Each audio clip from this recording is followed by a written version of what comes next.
Вывоз цитрусовых – такая серьезная проблема для Абхазии на сегодняшний день, исходя из тех материалов, которые я вижу по телевизору, в интернете.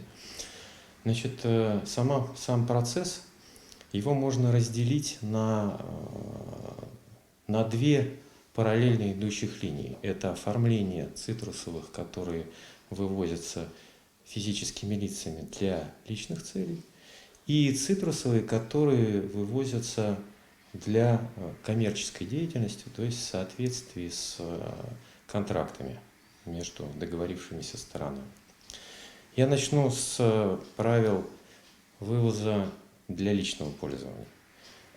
Правила определяются решением Совета Евразийской экономической комиссии от 20 декабря 2017 года. И суть заключается в том, что физическое лицо может вывести 25 килограмм стоимостью не более 500 евро через автомобильный пункт пропуска беспошлино.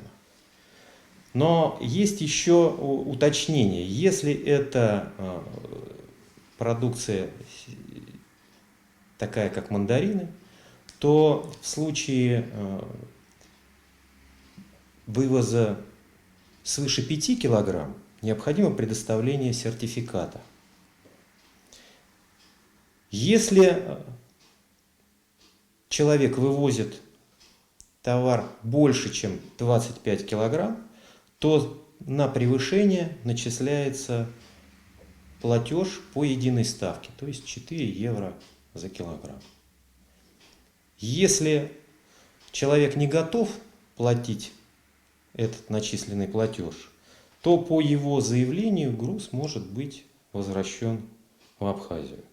Что мы сегодня и наблюдаем по телевизору, о том, что люди стараются вывести значительно большее количество, нежели 25 килограмм, и легко проходят абхазскую таможню, но когда они приходят на оформление на российскую границу, проходить таможенное оформление российской таможни, то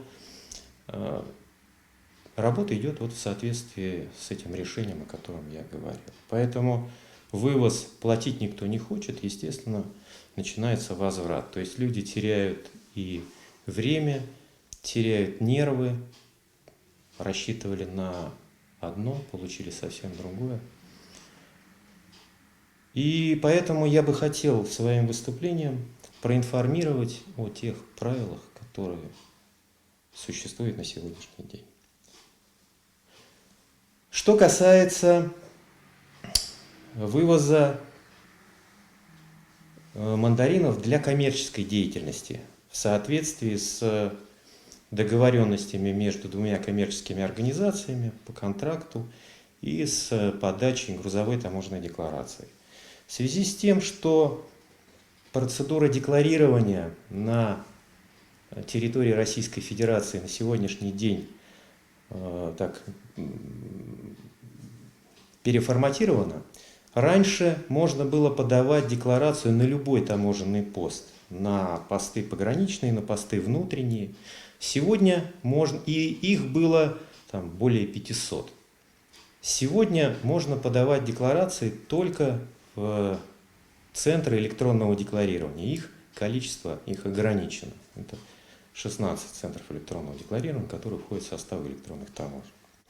На сегодняшний день можно подавать декларации для вывоза мандаринов из Абхазии в Россию на Южную электронную таможню, то есть конкретно на ЦЭТ Южной электронной таможни, и на Абхазский таможенный пост, который учрежден в соответствии с договоренностями двух президентов, президента Абхазии и президента Российской Федерации, здесь, на территории Абхазии, в соответствии с соглашением.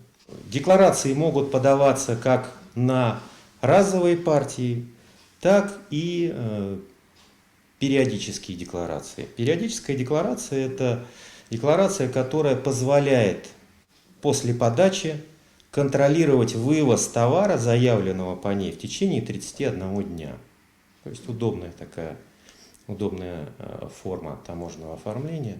И эта форма как раз способна решить многие проблемы, связанные вот с суетой, с сутолокой на границе. То есть подавая, ведь вывоз цитрусовых не может произойти в один день. Это происходит поэтапно. Как фрукты зреют, так они загружаются тоже поэтапно. И поэтому, подав, например, скажем, на 1000 тонн декларацию, сразу 1000 тонн вывести не представляется возможным, но и оно и не нужно. И поэтому каждый день, в зависимости от сформированного количества груза, можно перемещать его через таможенную границу. И подача декларации, произошедшая на Центр электронного декларирования Южного управления, товар фактически будет предъявляться на МАП Адлер, и, соответственно, по электронным каналам связи будет происходить сверка, сколько заявлено и сколько же вывезено. Точно такая же ситуация и с абхазским таможенным постом. Если декларация периодически будет подана на абхазский таможенный пост, то, соответственно, товар предъявляется на МАП Адлер с последующими сверками по электронным каналам связи, сколько вывезено. Все это происходит в течение 31 дня. И если эта декларация выбрана, значит, подается другая или следующая. Или другой участник ВЭД. Я так полагаю, участников ВЭД, вывозящих эту продукцию, их достаточно много, по крайней мере, на сегодняшний день вывозят уже около десятка организаций, которые вывозят эту продукцию. Вот, собственно, такая сегодня. Вам не кажется, что немного жестковатые условия? В прошлом году цитровый сезон практически провалился, и в этом году вот такие условия. Это не новые правила, они существуют уже с 2017 года, это решение с комиссии, 107-е решение. Ничего нельзя сделать в сторону упрощения все-таки, и тогда российские рынки заполнятся абхазскими мандаринами? Это установленные правила, и, по крайней мере, не таможенники их устанавливают. На более серьезном и на более высоком экономическом уровне, я думаю, что можно было бы поднять об этом вопрос.